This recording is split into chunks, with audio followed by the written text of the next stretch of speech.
আসসালামু আলাইকুম। কি আসসালামু আলাইকুম? আপনাদের কি কোনো ন্যূনতম জ্ঞান নেই? সময় নেই, অসময় নেই, এসে বিরক্ত করতেছেন। আমার মনে হয় আপনারা সবচাইতে ফালতু লোক। গিয়ে কোনো কাজ কাম খুঁজেন। আসছে সালাম দিতে। আসসালামু আলাইকুম। এখনো নির্লজ্জের মতো দাঁড়ায় আছেন কেন? যান। ইন্নাল্লাহা মাস সাবিরিন, ইন্নাল্লাহা মাস সাবিরিন, ইন্নাল্লাহা মাস সাবিরিন।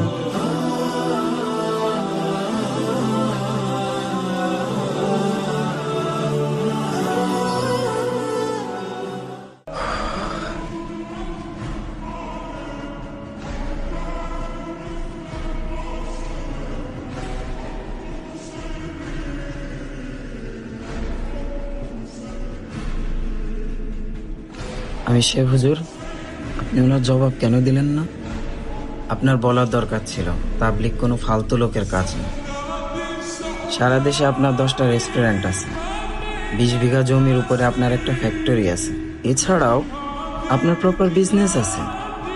সেলিম ভাইয়ের কথাই বলতেন, উনি তো একজন MBBS ডাক্তার। বললে উনি হয়তো বুঝতে পারতো তাবলিগ কোনোভাবেই ফালতু লোকের কাজ না।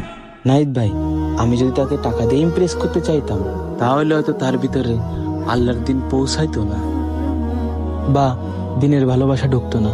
আর আমি টাকা দিয়েই বা কেন তাকে ইমপ্রেস করব, যে জিনিস এই দুনিয়াতে সীমাবদ্ধ।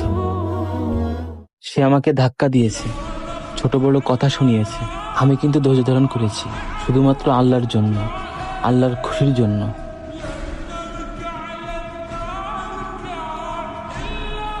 হয়তো আমাদের ধৈর্য ধারণ করার ওসিলায় আল্লাহ পাক তাকে মসজিদে নিয়ে আসতে পারেন।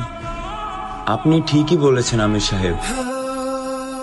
আমির সাহেব, আপনার ধৈর্য আমাকে বাধ্য করেছে মসজিদে আসার জন্য।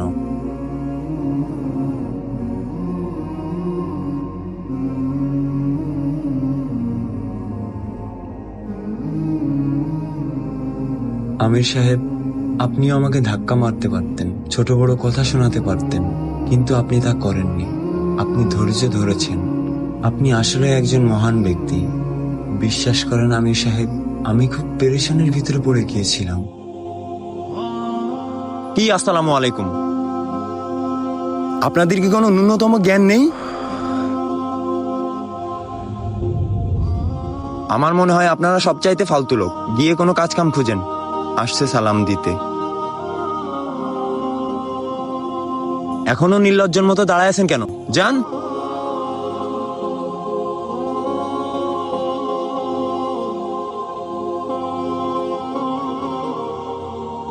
তারপর থেকে আমি আপনাদেরকে খুঁজতে থাকি, আর খুঁজতে খুঁজতে মসজিদে চলে আসি। এই খুব সুন্দর দিন আমিও শিখতে চাই। সুবহানাল্লাহ। সুবহানাল্লাহ। चल दीन की तबलीग में चलने का मजा देख, अल्लाह के रास्ते में निकलने का मजा देख, चल दीन की तबलीग में चलने का मजा देख। রাসেল ভাই, আমাদের দিন আসলেই খুব সুন্দর। ওই দিন একটা জিনিস আমি শিখেছি, যে জিনিস মানুষ ধৈর্য ধরে হাসিল করতে পারে, সেই জিনিস টাকা অথবা পৃথিবীর কোনো কিছু দিয়ে সম্ভব না। কোরআনে অনেকবারই বলা হয়েছে ধৈর্য ধারণ করার কথা।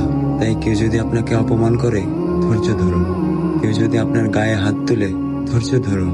কেউ যদি আপনার অসহায়ত্বের সুযোগ নেয়, ধৈর্য ধরুন। দিন শেষে আল্লাহ একজন আছেন।